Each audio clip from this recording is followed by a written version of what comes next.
அனைவருக்கும் வணக்கம். ஐயா எடப்பாடி பழனிசாமி அவர்கள் தேர்தல் வாக்குறுதி கொடுத்தார். என்னன்னா, அனைவருக்கும் எலெக்ஷனில் ஜெயிச்சு வந்த உடனே அனைவருக்கும் கருணை தொகை, அனைத்து குடும்பத்திற்கும் 10,000 ரூபாய். சரிங்க ஐயா. அதாவது தமிழ்நாட்டு மக்களுக்கு கருணையின் அடிப்படையில் கொடுக்க நீங்க யாரு?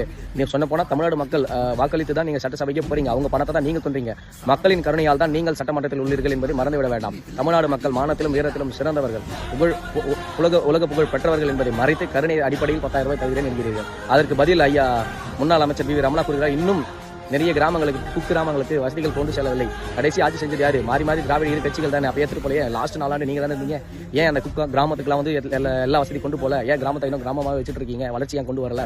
அதை கேட்டால் பதில் இல்லை. அதனால இன்னைக்கு சூழ்நிலைக்கு ஒரு 4,60,000 ரூபாய் ஒரு குடும்ப அட்டையின் மேல கடன் இருக்கிற தமிழ்நாட்டில் சர்வே. அதனால அது வந்து இன்னும் பல மடங்காக்க உங்களுடைய வளர்ச்சி திட்டம் வறுமையாக என்ன வளர்ச்சினா தமிழ்நாட்டினுடைய கடன் வளர்ச்சி தானே தவிர உங்கள் தேர்தல் வாக்குறுதி தமிழ்நாட்டின் வளர்ச்சி பாதையில் கொண்டு போகும் வாக்குறுதி கிடையாது. சரிங்களா? நீங்க வாக்கு கேட்கணும்னு சொல்லிட்டு இலவசத்தை அள்ளி அடிக்காதீங்க. இளைஞர்களுக்கெல்லாம் சொன்னீங்க 2,000 ரூபாய் தரேன்னு சொல்லி. இளைஞருக்கு எதுக்கு 2,000 ரூபாய்? படிச்ச அனைத்து இளைஞருக்கும் வேலை கொடுங்க. எம்ப்ளாய்மெண்ட்ல பதிவு பண்ணியிருக்காங்களா? சீனியாரிட்டி பிரகாரம் வேலை கொடுங்க. வேலை கொடுத்தாவே அவங்களுக்கு தேவையானதை பூர்த்தி செஞ்சுட்டு போயிடுவாங்களே. வேலை கொடுக்காத 2,000 கொடுக்குறேன், 3,000 கொடுக்குறேன், ஏன் அவங்களுக்கு கெஞ்ச வைக்கிறீங்க? அவங்களுடைய அடிப்படை உரிமை என்ன? படிப்பு பிளஸ் வேலை.